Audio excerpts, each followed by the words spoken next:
Boa noite. Falar um pouquinho aqui hoje o que é consciência estelar, o que é origem estelar. Mas antes, a gente tem que enxergar o universo como uma consciência viva. O universo inteiro, ele é como se fosse e ele é uma consciência viva e inteligente. Nos conhecimentos que já vêm de antes de Enoque, os conhecimentos antigos, já se fala sobre isso. A Terra, ela é uma estação planetária, tanto de ascensão quanto de descida. Então, com essas dimensões do universo entrelaçadas, tudo é a manifestação dessa inteligência chamada universo. Então, todo sistema solar, todo o sistema planetário, ele basicamente se originou no núcleo de uma estrela. Então o universo ele tem um padrão de criação. Ele tem uma luz que cria. Uma luz que cria geometria sagrada, uma luz que cria vida e uma luz que está criando o tempo todo. Então todo o material genético, toda a base da vida, das formas, elas primeiramente surgiram no núcleo de uma estrela. Então, a vida humana é uma sequência desse emaranhamento de informações do universo.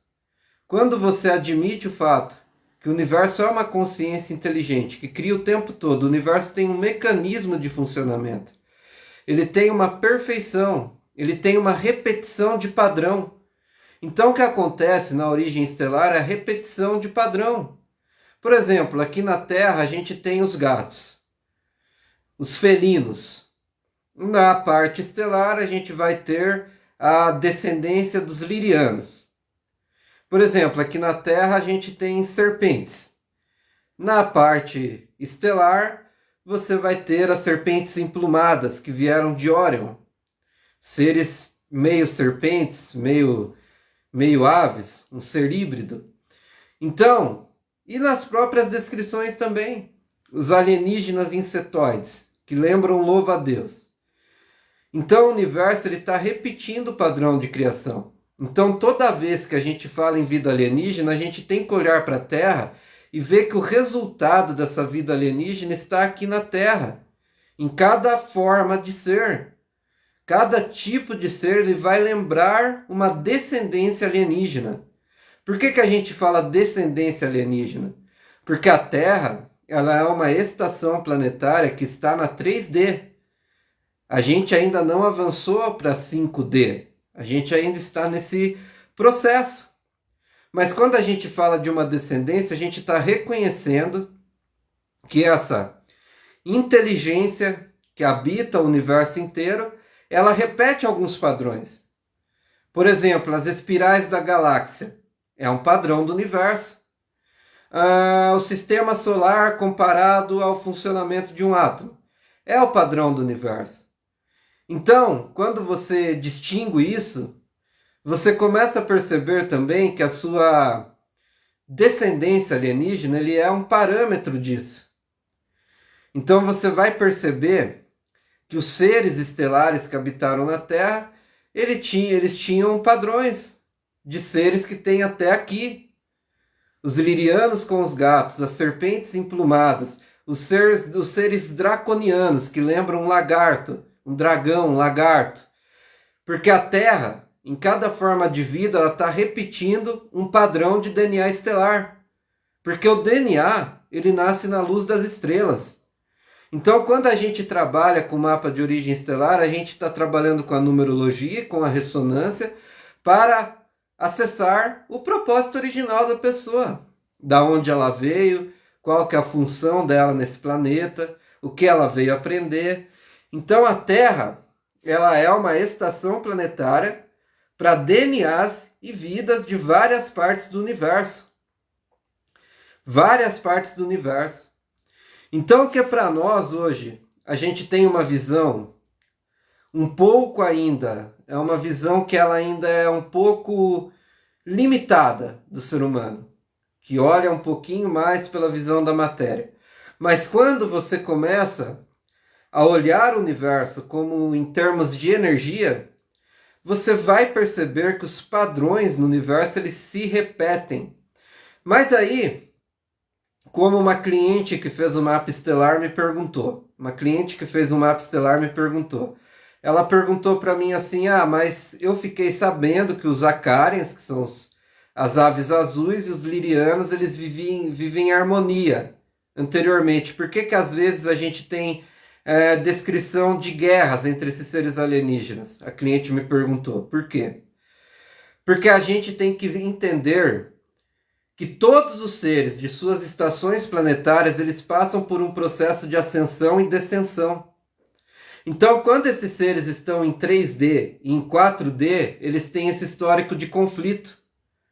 Por exemplo, você poderia ter um conflito claro entre seres de Lira e reptilianos.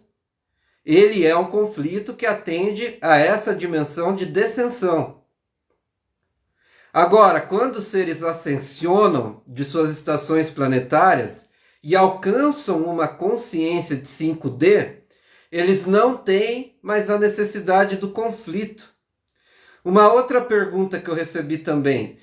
Mas eu tenho descendência de sírios aqui. A minha família de sangue necessariamente vai ter a mesma centelha estelar? Vai ter o mesmo genoma estelar? Não necessariamente. Porque o DNA estelar, ele vem na luz. E a luz, ela vem do espírito. Então o espírito, ele orienta de que parte do universo você é. Da onde você veio, é uma orientação do espírito, que se manifesta em algumas características físicas. Claro também que o ser humano ele é uma hibridização Anunnaki, mas nós temos o DNA do universo. E o DNA do universo manifestado. E aí nós podemos, e nessa experiência, estar conhecendo alguns desses seres. Então isso é uma explicação que eu estou dando de como essa consciência inteligente do universo funciona na questão das sementes estelares. Tirando aqui algumas dúvidas, até para a pessoa entender do que se trata, porque a pessoa tem que abrir a mente, entender que tudo é energia, entender que a própria manifestação da personalidade, a manifestação da vida é uma energia que está vestindo um corpo, um avatar, e que traz padrões do universo, traz padrões da própria criação. E isso tudo está conectado. A Terra é um ponto de passagem, de ascensão para outras dimensões com compreensão superior, ou de decadência, conforme a escolha do ser. Porque os próprios mestres planetários caídos, eles ainda têm a opção de buscar essa ascensão, mas muitos deles a rejeitam, pelo poder que eles têm nessas estações intermediárias. Os seres, os mestres planetários caídos, eles são muito apegados a essas estações planetárias. Eles são muito apegados ao poder que eles têm nessas 3 dimensões, tempo, espaço e matéria. Então eles são acostumados a controlar criações e de alguma maneira se alimentar da emoção delas. Isso é um pouquinho aí a verdade oculta. Mas outra pergunta que eu recebi também de um cliente, dessa questão do mapa de origem estelar. Todos os reptilianos vão ser necessariamente do mal? Existe algo chamado escolha nas espécies. O humano, todos os humanos são bons ou maus? Todos os humanos têm uma faixinha etária ali que vai definir, o ser humano é uma espécie boa ou ruim? Não, acaba sendo individual. Então, existem alguns reptilianos que estão em descendência, que estão caindo em vibração, que têm um poder aqui na Terra. Mas isso não se trata de toda a raça reptiliana. Alguns reptilianos, desde suas estações de Draco, eles podem estar buscando a ascensão também. Porque isso aqui é o ponto intermediário do universo. Então não tem como você falar que todos os arcturianos são bons ou ruins, que todos os sirianos são bons ou ruins. Porque isso o universo ele dá o direito de individualidade do ser se desenvolver. Isso nessa dimensão. Agora, os seres que estão em 5D, como eu respondi para essa cliente também, que ela perguntou se esses seres eles não tinham conflitos. Quando eles não têm conflitos, estão em perfeição com o universo, eles já estão na 5D. Então esses seres ascensionados já vivem em harmonia, como os Acarians viviam em harmonia com os Lirianos. Ou seja, os pássaros azuis estelares com os seres felinos estelares. Então a gente tem que entender isso, essa criação, essa inteligência do universo nos explicando o que é a semente estelar. Mas por que algumas pessoas elas têm mais essa sensibilidade? Esse despertar é mais latente nelas. Porque é a individualidade. Algumas pessoas elas já vêm com uma abertura maior, já são mais sensíveis, já não concordam com sistemas antigos, e isso já significa que o DNA de origem estelar dela já está se libertando de alguma forma. Por hoje tá bom, para vocês poderem entender a informação, mas amanhã continuaremos com mais conteúdos. E não perca a oportunidade de descobrir sua origem estelar com o nosso mapa de origem estelar. Análise de ressonância, numerologia, astrologia, entre outras. Namastê, gratidão, uma ótima noite.